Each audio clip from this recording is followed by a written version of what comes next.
প্রিয় সুধীমণ্ডলী, আমরা রাজশাহী জেলার চারঘাট উপজেলাধীন ষোলোয়া নামক একটি প্রত্যন্ত গ্রামের মাল্টা বাগানে এসে উপস্থিত হয়েছি।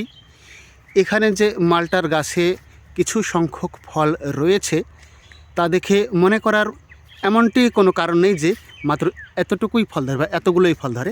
এই গাছে পরিপূর্ণ ছিল, ফলে পরিপূর্ণ ছিল, কিন্তু কিছুদিন আগে আপনারা জানেন মাল্টার যে সময়কাল সেটা প্রায় শেষের পথে চলে গেছে। আবার নতুন করে ফুল ও ফল দেখা দিচ্ছে, সে কারণে এখানে ফলের সংখ্যা কম। প্রদর্শনীর জন্য আপাতত এই ফলগুলো রেখে দেওয়া হয়েছে। আরেকটি বিষয়, এখানে অনেক বড় একটি বাগান রয়েছে। শুধু এই বাগান থেকে ফল উৎপাদন করা হয় সেটিই নয়, এই বাগান থেকে অনেক কলম চারাও বিক্রয় করা হয়ে থাকে। আমরা যখন বাগানে প্রবেশ করি তখন কর্তৃপক্ষের একটু অনুমতি নিয়েই বলেছিলাম যে মাল্টাগুলো আমরা একটু যদি যাচাই করে দেখি তাহলে আপত্তি আছে কিনা। উনি আমাদের অনুমতি দিয়েছেন এবং এক টুকরো মাল্টা আমরা টেস্ট করে দেখেছি বা স্বাদটি যাচাই করে দেখেছি। সত্যি খাবার উপযুক্ত বললে ভুল হবে, একেবারে অত্যন্ত উপযুক্ত।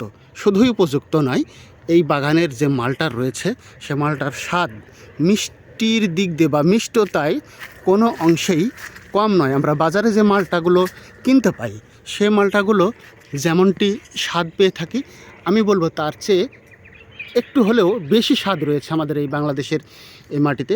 আরেকটি বিশেষ কারণ রয়েছে, যদিও শীত প্রধান দেশে মাল্টার উৎপাদন এবং কমলালেবুর উৎপাদন বেশি হয়ে থাকে, কিন্তু আমাদের এই যে বরেন্দ্র অঞ্চল, রাজশাহী জেলার যে বরেন্দ্র অঞ্চল, এখানকার আবহাওয়া এবং মাটির কারণে এখানে যে ফল ফসলি উৎপাদনই করা হোক না কেন তার গুণগত মান অন্যান্য অঞ্চলের চেয়ে একটু বেশি হয়ে থাকে।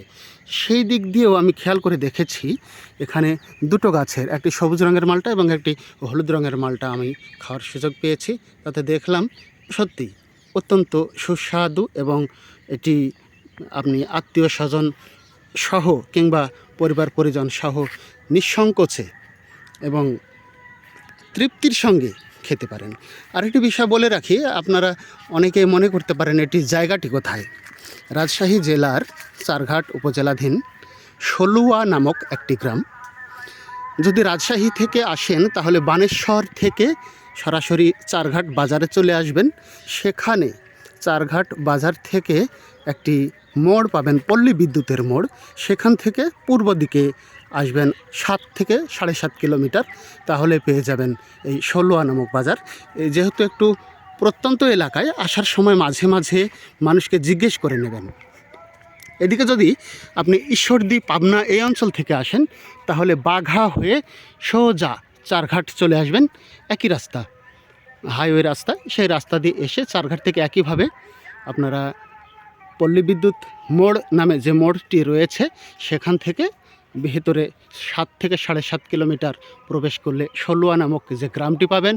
একেবারে নিভৃত পল্লী, সবুজে ঘেরা চারিদিকে সেই গ্রামে প্রবেশ করে যে কোনো কাউকে আপনি জিজ্ঞাসা করলেই এই বাগানের লোকেশনটা আপনাকে দিয়ে দেবে। আর এখান থেকে আপনি অনেক রকমের চারাও সংগ্রহ করতে পারবেন।